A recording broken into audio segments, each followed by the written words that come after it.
নাক দিয়ে তোর পদার্থ বাইর হয়েছে বিদায় তো সারি হয়েছে নাক উঠাই খাবার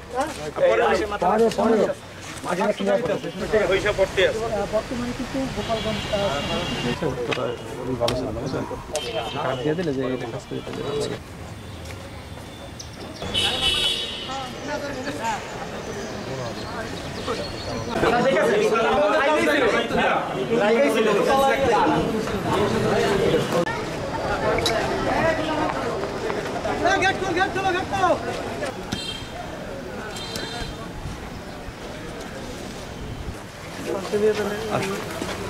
এই তোমরা দুইজন দুই জায়গা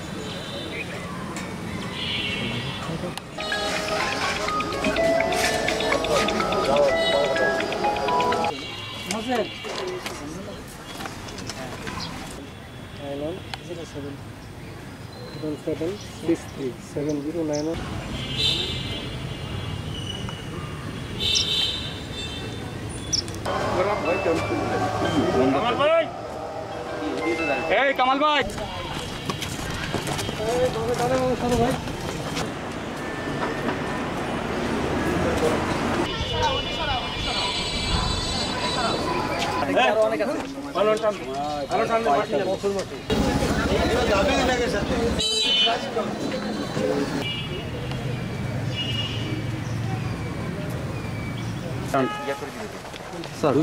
দুইটা ওই জায়গায় একটা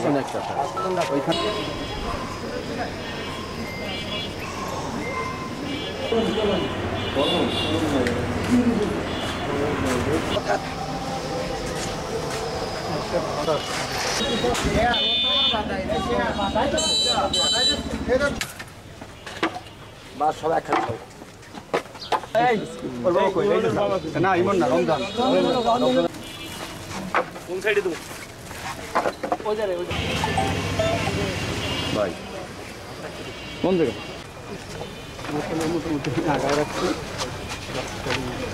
কামরুল কাজী আর যে গুলি খেয়ে মারা গেছে সে হলো আমার ছেলে মোহাম্মদ রমজান কাজী। আমরা আসছি তো লাশ আমরা দাফন করে রেখে গেছিলাম। আমরা তো হসপিটালে গেছিলাম, তারা বলছে যে লাশ নিয়ে যান নইলে আপনার লাশ গুম হওয়ার সম্ভাবনা আছে। একথা বলতে পরে আমরা 2-3 রাখেও নাই লাশ। পরে আমরা এইভাবে ঘুরে ঘুরে এটি করে পরে এসে লাশ দাফন করে রেখে গেছি আল্লাহ রসুলের নাম নিয়ে। কিন্তু এখন ওই যে আপনার এখন আবার সরকারিভাবে ওই যে আইন উপদেষ্টা উনি কি বলছে যে লাশ উঠাইতে হবে, এখন ওই যে লাশ উঠানোর ব্যবস্থা করতেছে। এখন আমাদের বলছে আপনারা থাকলেই লাশ উঠবে, না থাকলেই উঠবে। এখন এই ব্যাপারে এই জন্য আমরা আসছি। সে যে কথা বলছে তাতে আমরা তাদের সহানুভূতি দিয়েছি যে স্যার এটা তো আইনগত ব্যবস্থা, তাহলে আপনারা যা ভালো মনে করেন তাই করেন, আপনাদের সহযোগিতা যতটুকু করা দরকার আমরা করব। তখন আজকে এলাম সকালে আমরা থানায় এসেছি, সেখান থেকে আর কি কবরস্থানে এসেছি লাশ উৎপন্ন করার জন্য। কিন্তু মামলায় কিসের কোন বিষয়ে এইসব বিষয়ে আমাদেরকে জানাই হয়, এইসব বিষয়ে আমরা জানি না, আমরা জানানো হয় না। এখন কী চান? আমরা চাই যে সুস্থ বিচার হোক। আমাদের দাবি আল্লাহ রসুলের নামে আমরা বাংলার মাটিতে বিচার চাই, এটাই দাবি। যারা এইভাবে নির্মমভাবে তারা গুলি করে হত্যা করছে এটার আমরা 100% বিচার দাবি করি। বান্ডেল থাকলে প্রতি সেনমানিতে টাকা বাঁচবে।